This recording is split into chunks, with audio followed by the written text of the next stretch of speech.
Ben, is this thing live and on? Yeah. Okay. Perfect. Okay, that's good.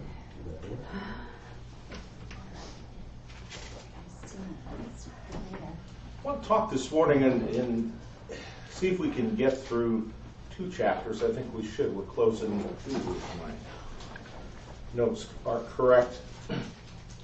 31 is an interesting chapter. I titled it just some Bibles will put vengeance on Midian. We need to look at it really as a realm of a holy war. And then 32, hopefully a little more interesting. It's of a title, Sight Rather Than Faith. And we'll deal with that. In Numbers 31, if you look, and I want to just set the groundwork. We're talking about the Midianites, and if we remember, if you look back, it's the 25th chapter of Numbers where we last run into our friends, the Midianites.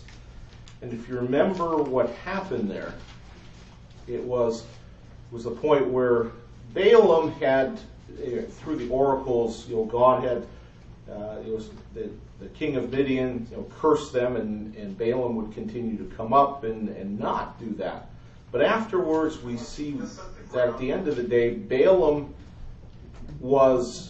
still gave some devastating advice to the Midianites, and you have that in the chapter 25, which led the children of Israel to sin in the worship of Baal at Peor.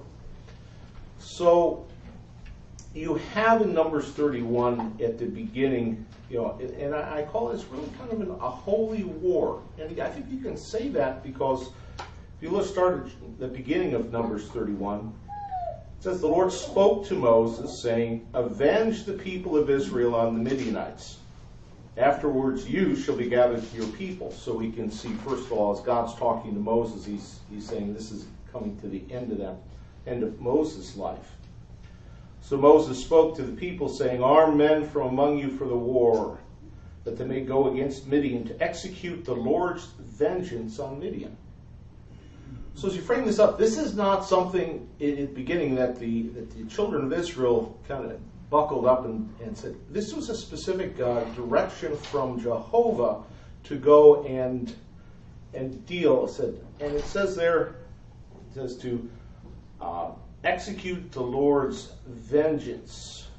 So when we talk about that, let's think about what is God charging the children of Israel to do. He says he wants them to, some translations will call it, to avenge. We see here the execute the Lord's vengeance. Mm-hmm. What was the motivation that Jehovah had in doing this? Well, he's a jealous God, and he didn't want them worshiping Baal. I think this is his way of eliminating that threat. There was. And on that same path, there was a vindication of the honor of Jehovah. The Midianites had consciously gone and to misdirect the children of Israel and lead them astray. So there's part of this that you'll see there is that vindication of both Jehovah and Israel. So you've got the path set forth in verses 3 through 6. Take a look at that and we'll see. There's an interesting number. Remember, we have a large body of people. They've been numbered in the armies out there previous to this. What is in Moses, God through Moses, what are they called out to do? How many? Take a look at verses 3 through 6. 1,000 from each tribe. Yeah, 1,000 from each tribe. Now, let's do our math just for fun. Which tribe was put aside, was not contributing people to this? Levites. Mm-hmm. So how do I get 12,000? From Joseph's line. Yeah. Just something to remember. You ever wonder why you have these half tribes? I said the half tribe. You have Manasseh and And like you said, you have these half tribes, and you see why is that? Okay, you now still have 12, so you've got 12,000 going forward. Who led the battle? Looking down into that. Phineas the leader. Yeah. Okay, so you've got this holy war. You've got, a representative number of completeness of 1,000 from each tribe, and you've got leading this Phineas. Remember again, going back to Numbers 25, Phineas was the one whose righteous indignation burned and ended the plague. So he led them into battle. Looking down, it says, this is in verse 6. So Phineas, the son of Eleazar the priest, with the vessels of the sanctuary and the trumpets for the alarm in his hand. So you have Phineas. What does he take before him in the battle?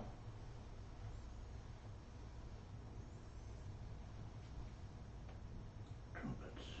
Yeah, okay. We get trumpet. We're going to look. There are two items. Trumpets are an interesting. If you remember that in Numbers 10, verse 9 is where we talk about. So it's just going to bump back there. What was the representation of the trumpets? This is Numbers 10, verse 9. And when you go to war in your land against the adversary who oppressed you, then you shall sound an alarm with the trumpets, that you may be remembered before the Lord your God, and you shall be saved from your enemies. So there's something that was represented both to the children of Israel and also to the nations when they go. You've got those trumpets sounding. Then you have also something. You have the vessels of the sanctuary. What does that mean? The vessels of the sanctuary.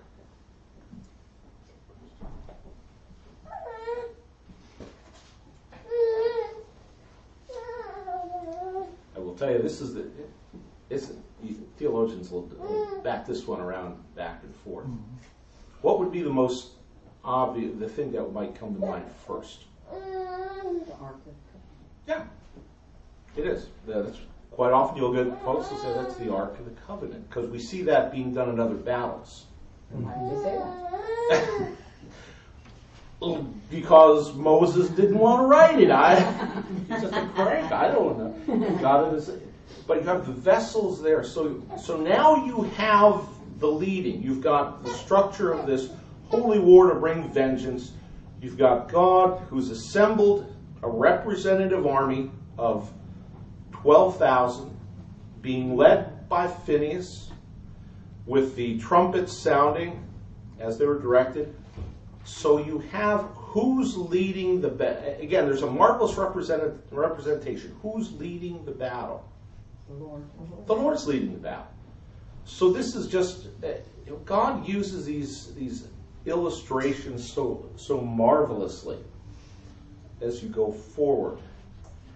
In verse 7, you go on. They warred against Midian as the Lord commanded Moses and killed every male. And you go on in verse 8. They killed the kings of Midian with the rest of the slain. You go in the middle.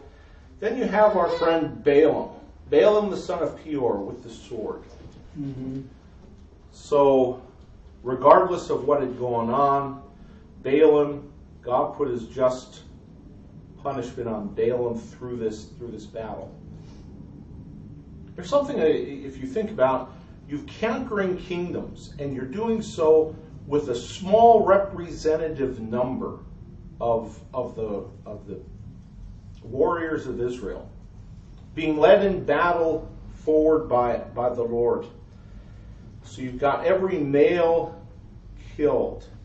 You're going to go on and you see where they go on and they took captive the women of Midian and their little ones, and they took as plunder all the cattle, their flocks, and all their goods.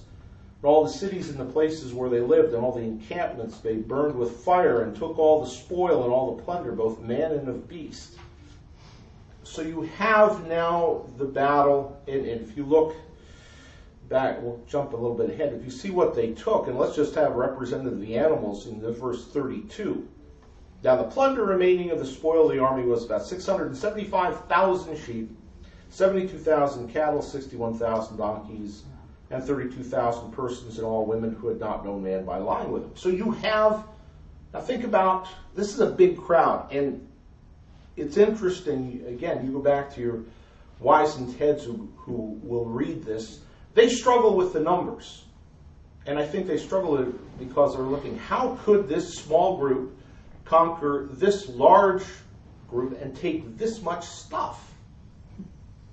Again, and maybe I'm just a simple-minded guy, I come back and say, this was a vengeance that God took upon Midian, and he led the battle.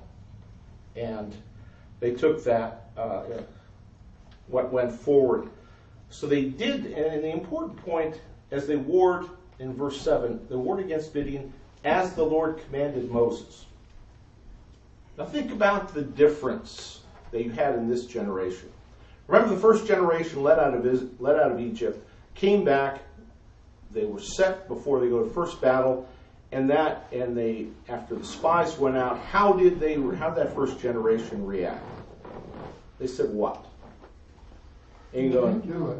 Hey, they're too big. I can't do it. Now you have this battle. You've got a smaller. You got 12,000, a small army, being led by God, and there's an interesting contrast. And they obeyed. They went forward. They took captives, and they were successful. And they were successful. And again, we're going to. Well, it's kind of interesting. In a bit, when we get to the end of the chapter, we'll see how successful they were. We see here they took the captives and the spoils of war. So they come back and they brought the captives, and it says there in verse 12, and plunder spoils of Moses, Eleazar the priest, the congregation at the camp on the plains of Moab by the Jordan at Jericho. Moses and Eleazar and the priests and all the chiefs of the congregation went to meet them outside the camp. First of all, why did they go outside the camp? You don't bring that kind of thing inside the camp. What was their problem? What were they? And we're going to see this in a bit. They're unclean. They're now unclean. Exactly. Unclean. Why? Blood. Killing. Death. There's an interesting point if we think about what death and death represents. And it's something, as they've gone into battle, they've touched base, they're declared unclean. It's really that one author, the catastrophic disruption of God's creation by death. So It's the curse. Yeah. It's the curse on sin.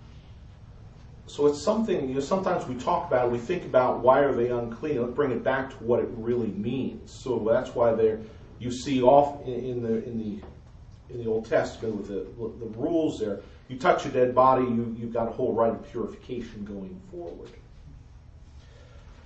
So you've got, it says here, and they went out. The verse 14, how did Moses now react to what they did? He was steamed. How come? Kind of a precursor to just exactly what Saul does. In what way? Doesn't execute the vengeance that God told him to execute. Mm-hmm. He keeps the best, as in Saul's mind, the best is an offering to God. In this case, they let some live, but God had said no. Mm-hmm. Is there a specific command about who to kill and who not to kill, or he's just mad because they kept all the women? And like my little note says, it's some of the women. When Moses goes on and commands what he does, I don't want to steal your thunder, but it's because of the immorality and that was practiced in that culture. So the women who were not virgins, then he commands them to kill, just to really, wipe out any sin or visual of the sin or remnant. I think it seems to me that we don't always see everything that God says to his people and put down for us in the words of Scripture. I mean, how did Adam's children know to bring an offering to God. We have to assume that God had given them instructions of how to do that. The fact that Moses is angry with them is enough indication for me to understand that they knew what they were supposed to be doing and hadn't done it. Why else would you be angry? If you can, a parallel passage is Deuteronomy 20, where there's some more specific instructions. Some will say that in there was a point of distance that God set up, who was to live and who was to die at this. But I think it goes back to there was specific charge of what was supposed to be done. And as Moses goes back here and he says in verse 15, Moses said to them, "Have you let all the women live? Behold, these on Balaam's advice caused the people of Israel to act treacherously against the Lord in the incident of Peor, so the plague came down on the congregation of Egypt, or congregation of the Lord." So you have where God was saying, "My vengeance down there." They go back, whether it was, "Hey, we thought we did right," but more importantly, there's probably some specific instruction. And if you think about it in its perspective of what the justice and vengeance that God was taking, he's going, "You just brought into camp, brought back the tools that took us into sin against God."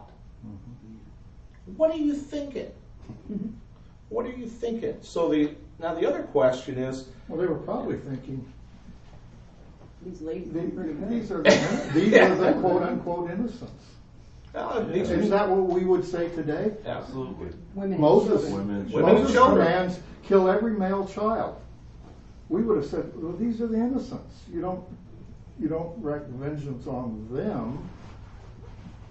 In warfare today, if somebody went out and killed the every male child in a group, we would call it by all kinds of horrible names. mm-hmm, And I think appropriately. mm-hmm.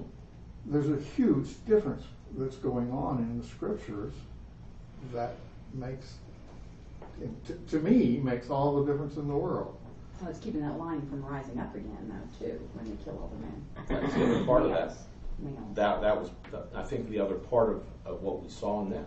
I think there's a point where God was, again, we talk about the mercy there. There was the mercy about who was left, because he says, kill the women, kill the women of age, kill the men. To your point, Betsy, most people will say because of we're trying to, that vengeance is the line of Midian, but those women who are not of age, saying spare them, which they did. Again, it was not, and think there were 32,000 that were left. And I keep bringing up the numbers because what we don't, one of the backstories I look through all this is how, when this is a holy war, it's gone through, how God takes the minimum number to go and do the work that he's going to do.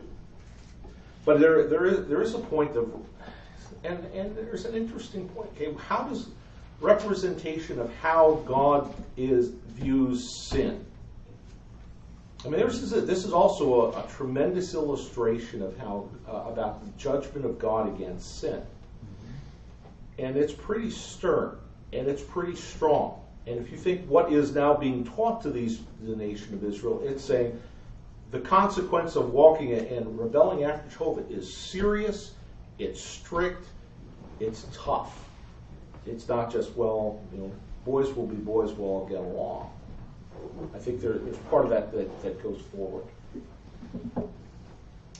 You go in verses 25 through 47. Now you've had the battle, you've had the issue where Moses done the correction and charges. Now they distribute the spoils, and you can go right after, and you have the spoils, and then maybe if I'll back up, there's also the point of how do you purify. We talked about that. And it's purified in two ways. With what? How do you see purification here? It's kind of an interesting. Fire and water. Fire and water. So we'll see this again and how that symbolic purification comes through. So you see what goes on. Distribution of the spoils. Again, you see the large portion. You got the sheep, the cattle, the donkeys, and the young women. Now here's how they got divided up. If if you could sit and do the math if you wish. Others have done that for us. 49.8% of the spoils go to the soldiers that went out. 48% were divided to those who stayed behind. So it's equal, but there was a little uptick to the folks who went out and did the battle. 2.2%, the tribute. And in that you have 2% to the Levites, and 0.2%, it's really the tribute given to the priests. Through all that, you would think, and we're going to see a little bit of extra later, but the way this is divided up, that gift, that tribute to God is a pretty small amount. You would think that God would come back and say, well, give me a bunch of it. There's an interesting reflection to go through the giving back to them. And it was a small portion, but it was there to remind the nation of Israel to do that. In verse 48, you go back, you'll take a look and start in verse 48. Then the officers went over to the thousands of the army. The commanders of thousands and the commanders of hundreds came near to Moses, said to Moses, your servants have counted the men of war who are under our command, and there's not a man missing from us. So the holy war has gone out. They go, when they finish, they do the distribution of what came in. Then they say, well, who's left? Where did everyone? Everyone came back. Not one was missing. So they then move forward in verse 50. And we have brought the Lord's offering, what each man found. So it talks about, and they say, articles of gold, armlets and bracelets, signet rings, earrings, and beads, to make atonement for ourselves to the Lord. That's an interesting phrase. And I frame it in its context. They've gone, they've taken the count, they've looked what they've been given. And then they say, every man came back. So their response is coming to Moses, saying, we're giving an offering, said, a Lord's offering to make atonement for ourselves. What do you think that's reflecting in these men who've gone to battle? Why would they do that?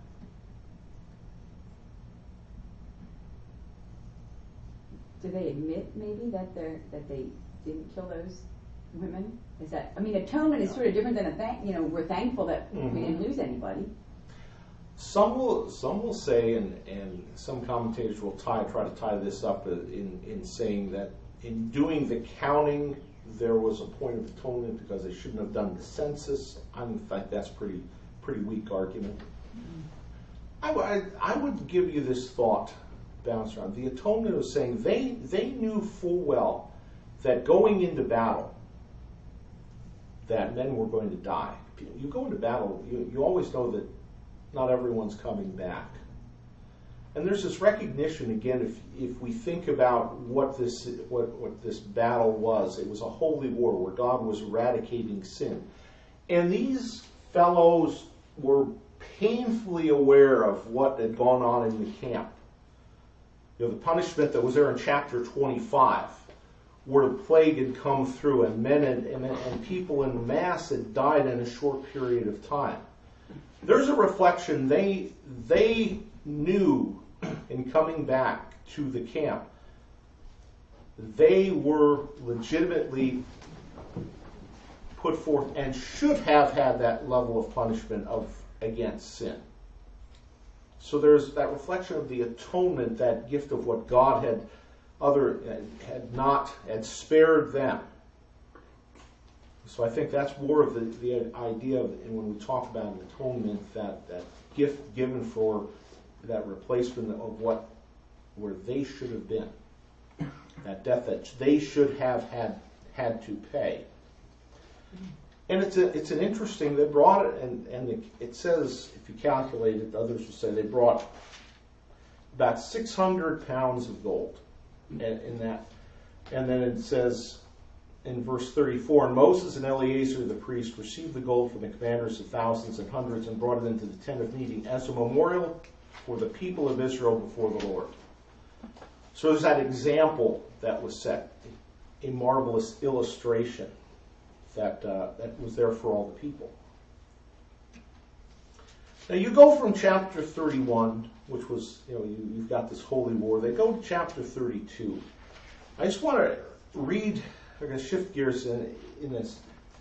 Chapter 32 at the beginning. Now the people of Reuben and the people of Gad had a very great number of livestock, and they saw the land of Jazer and the land of Gilead, and behold, the place was a place for livestock. So the people of Gad and the people of Reuben came and said to Moses and Eleazar, the priests and the chiefs of the congregation, Edaroth, Dibon, Jazer, Nimrah, Heshbon, Eliah, Sebam, Nebo, and Beon, that the land the Lord struck down before the congregation of Israel is a land for livestock, and your servants have livestock. And they said, if we have found favor in your sight, let this land be given to your servants for possession. Do not take us across the Jordan. So let's think about what the picture that these verses paint. Now, the issue that they have is what? It says they have what? They being the tribes there. What do they have? Lots of livestock. They got lots of Cows and sheep and donkeys, and we just no pigs. no pigs. And they saw this, and they looked at where they were on the west side of the Jordan, and they saw it was a place for livestock. Okay, and he got them thinking. Now they're thinking. Now they're looking at their situation.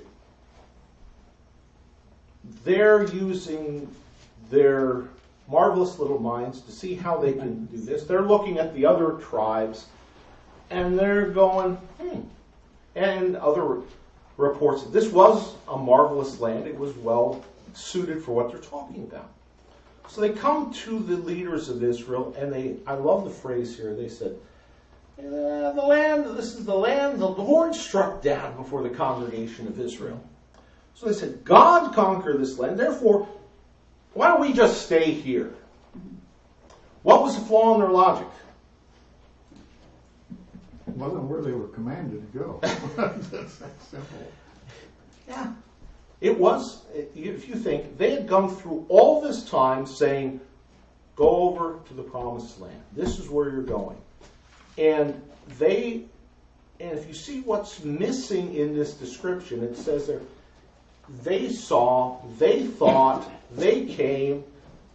There's nothing about that, and the Lord spoke or the Lord directed. They thought it was a good idea. It was a comfortable, affluent, it seemed to me, and if you look at it just taking a step back, you can make your logic for this, as they did. There's nothing illogical in one sense about this. We can stay here, you all can take whatever's over there, it just gives more stuff for everybody else.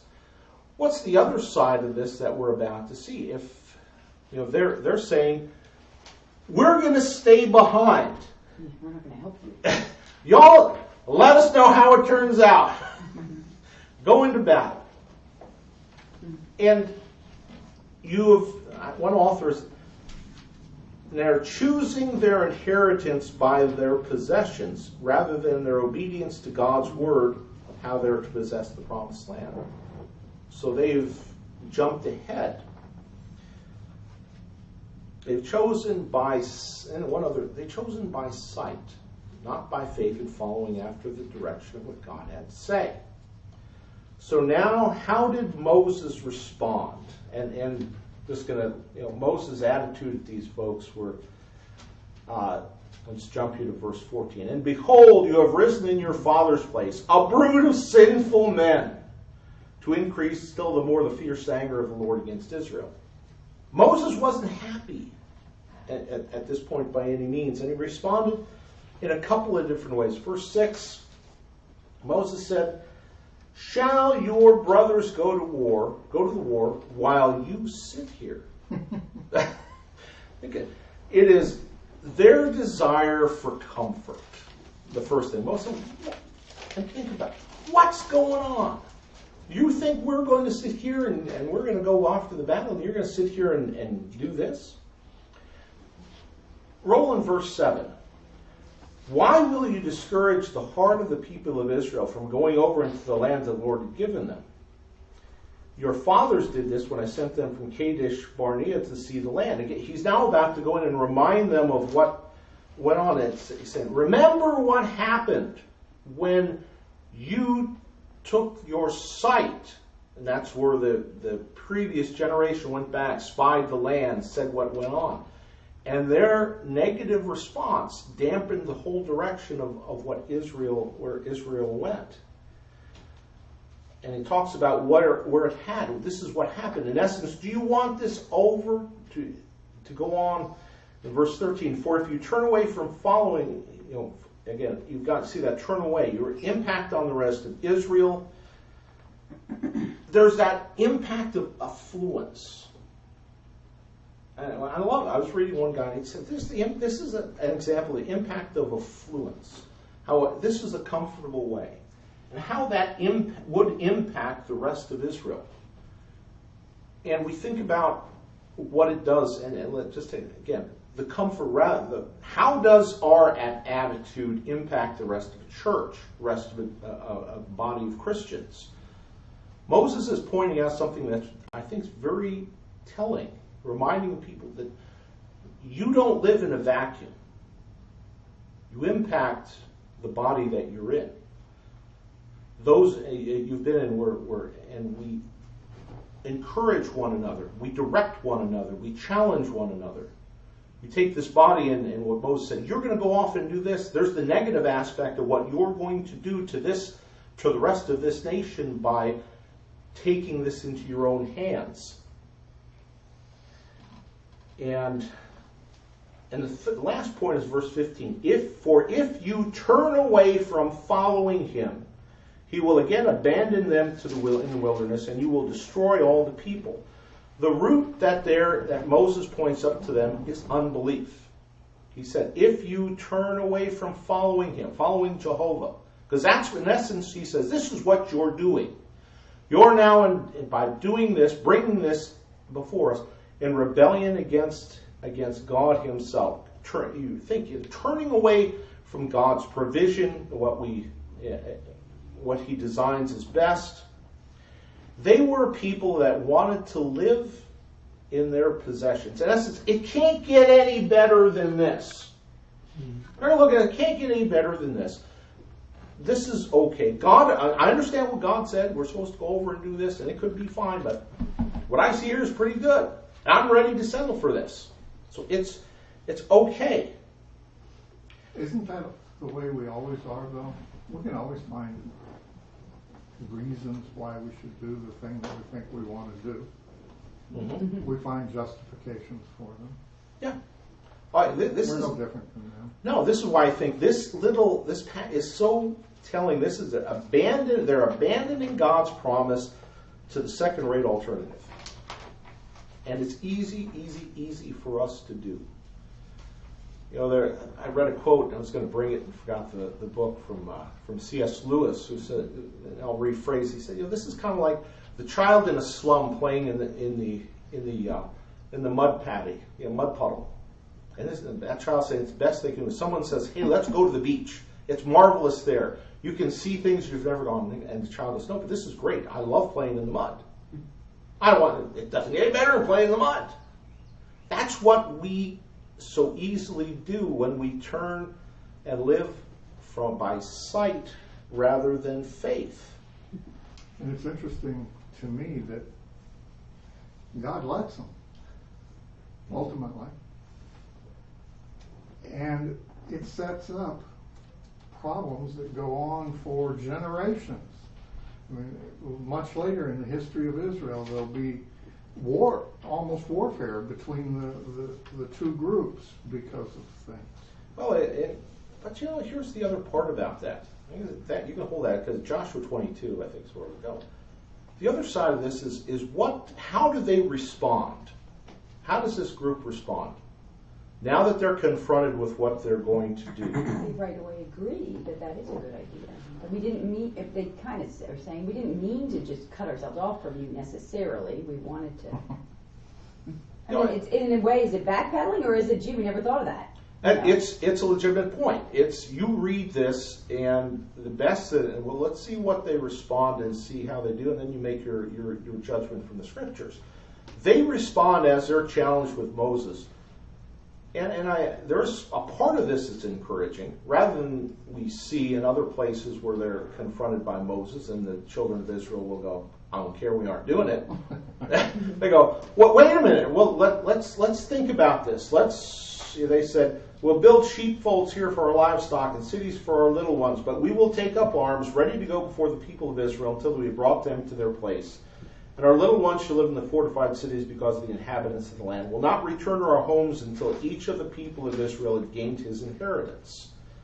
For we will not inherit with them on the other side of the Jordan beyond, because our inheritance come to us on the side of Jordan to the east. Part of your point, Ray, is they're still doing what they shouldn't have done. They respond and they say, well, I still want it. I will go and do what we're going to do. They kind of modify this, and they go and the language that they have there that reflects they're going to Moses and the leaders in a humble fashion. There you see the language, my Lord. They see this quite. They're not in utter rebellion against this, so that you weigh this one way or the other on what they do. It's a better response than we've seen in other places. Yeah, they were offering a creative alternative. It was so. And I don't think we'll ever have the full answer. Is it good or is it bad? I mean, you would think in one sense you're going, well, what, you blockheads? Well, God said just to do it, and they didn't. So they modify. Well, it's like Abraham and Sarah. They modified that plan too. Yeah. And so some good comes out of it, but there's always consequence. Also. There are. And I think that's the point that I think both of you, that there are always consequences to this. Ben? When you get into Judges or Joshua, and you get towards the end of Joshua, and the people have not pushed out the inhabitants of the land of Canaan. Mm-hmm. Now, part of that was just disobedience; they settled down, but there's also 2.5 tribes that weren't settled there. Yeah. It's a problem forever. There is. So while it's not that there are consequences. Yeah, and this creates a division between the tribes that plays itself out all the way into later days. But it also seems a little bit illogical for them to believe that they could build their sheep pens and leave their families behind and go off fight a war somewhere else with no one to protect their homes. The numbers they calculate, they probably sent they probably sent a third of their troops. So if we run the numbers, they had represented, but they left plenty of people behind. Is what we see. So, and in here is one of our, as parents, one of our favorite verses comes out of Numbers 32, 20, 23. Just bring you back to that and say, and this is Moses going back. He said this was what you're going to do in verse 23. But if you will not do so, behold, you have sinned against the Lord. Be sure your sin will find you out. So, and there's that marvelous point. The sin will find you out. So Moses charges the tribes. They go forward. And then they go. This is presented to the nation as you go to the end of this chapter, in verse 20. It goes through this. They go to them, and everyone goes forward, talks about what they're going to do. So again, they send that out, and they do so. And we point out there's a postscript to this in Joshua 22. In Joshua 22, in about verse 10. At the end of the whole battle, and by the way, if you look in later, in the beginning of Joshua 22, Joshua dismisses these where it said, you fulfilled your responsibility, now you can go home. So we see that they did fulfill what they say they were going to do. But in verse 10 and afterwards, those tribes get there and they build a big altar. And it must have been a sizable in what way it looked. So they build this altar. And that's where, Ray, now they're all of a sudden the rest of the people on the other side say, what's going on? They're about ready to go defend the honor of God. They're going up to do war against their brothers. And as they get together, they say, wait a minute, that wasn't our intent. We're not going to put any offerings on this. We're not going to slay any cattle. This is just a memorial to what we're talking about. There's an interesting line of thought in these two tribes that you see again. They are following after God, but they're tweaking it. They put this big altar up and they say, well, you're supposed to understand, well, we're not going to do anything. We're just going to be a little bit different. We're going to put it out rather than be obedience to God. So they diffuse the situation that you see in Joshua 22, but they called it an altar of remembrance. So again, the modern church. doing it in our own way. Right. I think there's a great deal to be learned from the fact that God permits them to do this. That is, He allows them to. Mm-hmm. And we need to be reminded that providential allowance doesn't equal God's command or blessing. And just because providentially I'm able to do something doesn't mean that God has blessed this thing. Mm-hmm. We need that reminder all the time. So it's kind of like letting a kid touch a hot frying pan. Oh, yeah, sure, you can go touch that. See what happens. Yeah. Big deal out there. This is part of that. Any other comment? Yeah, I'm just thinking about these passages and where it goes quickly when they get in line. This is one of the biggest stumbling blocks in Scripture for a lot of people that don't believe. They come and say, God wipes out holy wars, children are killed, and all of this. And I think the important part that you could bring us, you see with Joshua here, and as they're still wandering, you see with Judges, very small numbers of men that shouldn't be able to win battles or wars on themselves, and the Lord goes and fights for them. This is the Lord's doing. It's not man's doing. It's not John and Ben deciding we're going to go kill men, women, and children. It's the Lord's doing. He's separating. There's numerous pictures, but one of them is judgment for those that aren't in the people of God. That's going to come again. Men, women, and children are going to die again when the Lord returns. And those that are separated from the Lord are going to face judgment. And there's a picture of that here. And God protects His covenant people. He does. Yeah. And there is that big difference that God specifically commands versus men just deciding to. Right. There's a huge fundamental difference. Yeah. And I don't buy the argument if anybody comes along today and says God told me to. God's not doing that today. Yeah. Sorry. Don't know what you heard, but it wasn't God. Mm-hmm. Cool. Well, we've come to our appointed time. So let's close in prayer.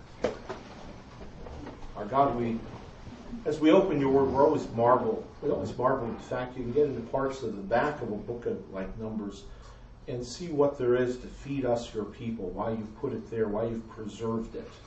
And it challenges us and it feeds us. So would you take what you've preserved here, build us up, correct us, encourage us from these words so that we might follow you in a finer way. For your honor and glory, we ask this together. Amen.